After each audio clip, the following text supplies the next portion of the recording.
In England, who are your fans? You hear from them, I suppose. Girls. I found the girls because we like girl power, man. We want all the girls to join our gang. You can too, though. We've got to look to the camera, right, and do that and go girl power. Go on. Girl power. Among British music snobs, the Spice Girls were lowbrow fluff, invading the spaces of typically male talent. Explained Hot Press magazine, you could almost compare it to Beatlemania, except it's girls screaming at other girls. Tom York of Radiohead called them the Antichrist. Hater! One critic asked, why do parents support cultural rape of their girls by acts like the Spice Girls? And despite American dominance on the world music charts, the British girl group had invaded the pop charts in the music business, reaching me all the way in North Carolina. There was Spice Girls branding on over 100 products, from mirrors to cameras to dolls to a video game for PlayStation to pizza that looked kind of questionable in the shape of spice. This was a level of mass product endorsement among celebrities that would become the norm.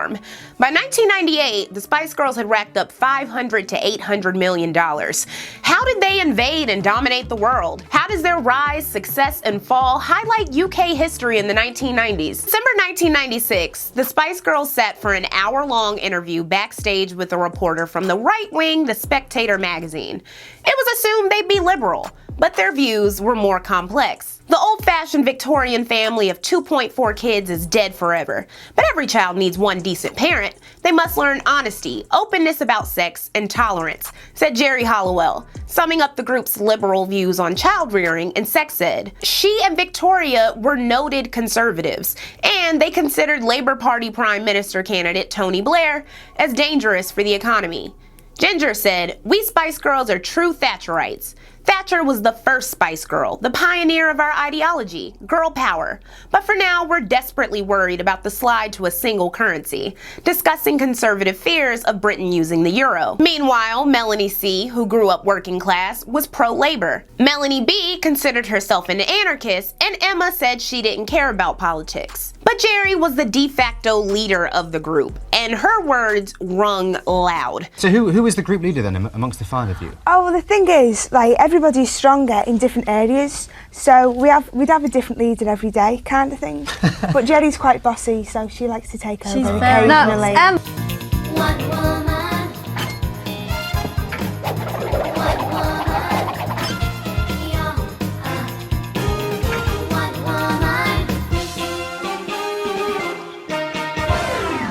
Girl power. Equalization between the sexes.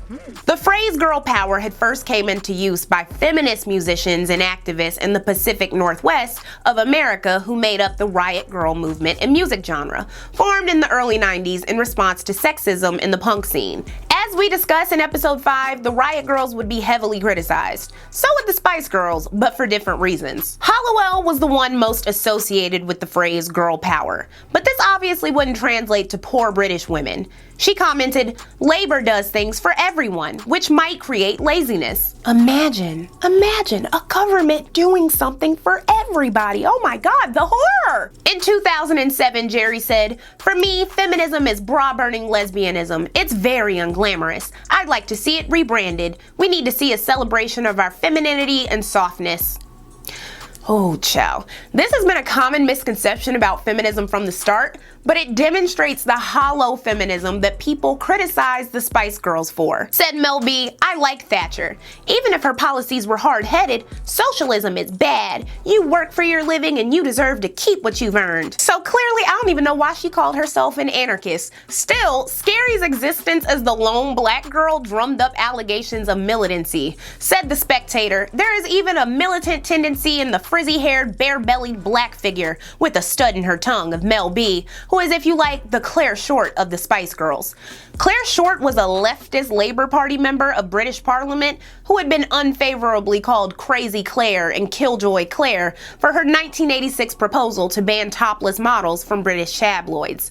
The Spectator interview caused endless discourse as the two most dominant members, Ginger and Posh, seemed to be supporting John Major and Tories. They were talking about us in the House of Commons, said Mel C. It was ridiculous. What is the state of government if, Jerry asked, They're talking about us, said Mel B. Exactly. If we can have an influence, that's terrible, agreed Ginger.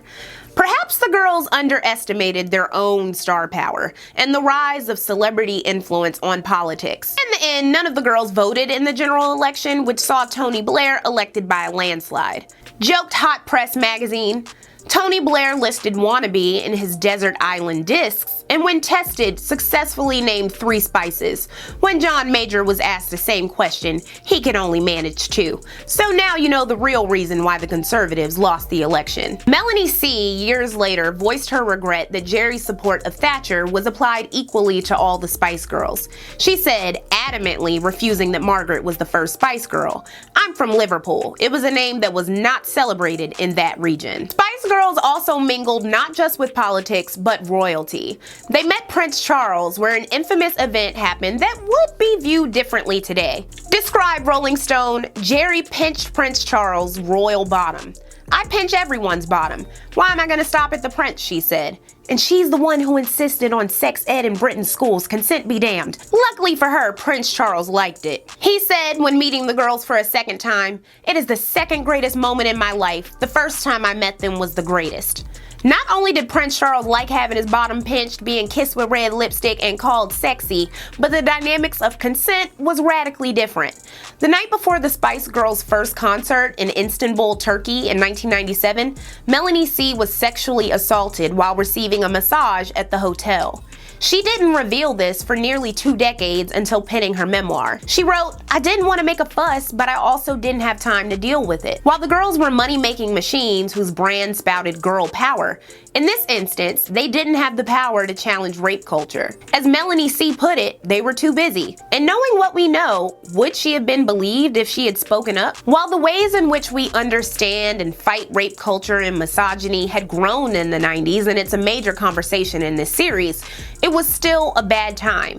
After all, the girls had a negative reputation among hardened feminists, with Bitch magazine co-founder Andy Zesler saying, "The Spice Girls felt like a step back. Their sexy and playful image might have played against them." Consider the ways in which the girls existed in the industry. For instance, after giving birth, Posh Spice was weighed live on TV. Ginger Spice, the eldest of the group, was also criticized for her age and weight. She said in the newspaper, it said Podge Spice. That's really fucking negative and dangerous for little girls. Can you imagine a big girl who looks at herself and looks at me and thinks, shit, if she's getting called Podge Spice, what does that make me? But I have been doing a bit of yoga to keep me in shape. Well, because when you were in the Spice Girls, would it be fair to say you were the least fittest out of all of them? Oh, no, I don't know. That's all. My dad opened the paper one day to find that one of my ex-boyfriends had sold a story about me having sex with him on a train. And as rock and roll as it sounded, and as much as I have loved for it to have been true, it was actually very untrue. I'm gonna get them to sign a secrecy form from now on, added Mel B. The tabloids also constantly re-release topless photos of Jerry in an attempt to embarrass her. In addition to forums discussing their deaths, there was also a website called Slap a Spice Girl, based on a whack-a-mole style game. Though England's giddy Spice Girls still ranked at number 2 with Wannabe on last week's Billboard chart, it appears that not everyone is a fan of this particular act, in which case those wishing to vent their dislike can now access MTV Online to find out how to reach an English website called Slap a Spice Girl, which is modeled after that fabulous game Whack-A-Mole. The website offers a field of 16 holes, out of which pop the perky Spice Girls. Your job? I'm sure you can figure it out. It was the dawn of internet trolling and misogyny gone digital. Said the site, the rules are Spice Girl simple. Every time you hear one of those awful voices and spot a spicy airhead popping up, give it a resounding virtual slap. Players receive extra points for smacking former British Prime Minister Margaret Thatcher, an idol to at least one Spice Girl. When the site faced backlash, the authors added a disclaimer. This game does not in any way condone hitting women. It makes a joke out of delivering a cartoon slap to the manufactured, Tory-loving, plastic, cartoon phenomenon that is the Spice Girls. The game delivers a pretend slap to pretend people making pretend music in a pretend showbiz world. We do not advocate violence against women in any shape or form. Pretend people. The dehumanization of celebrities was clearly reaching new heights. At the center of mega fame is the bargain every celebrity makes, the dual deification and dehumanization that is lucrative and alienating.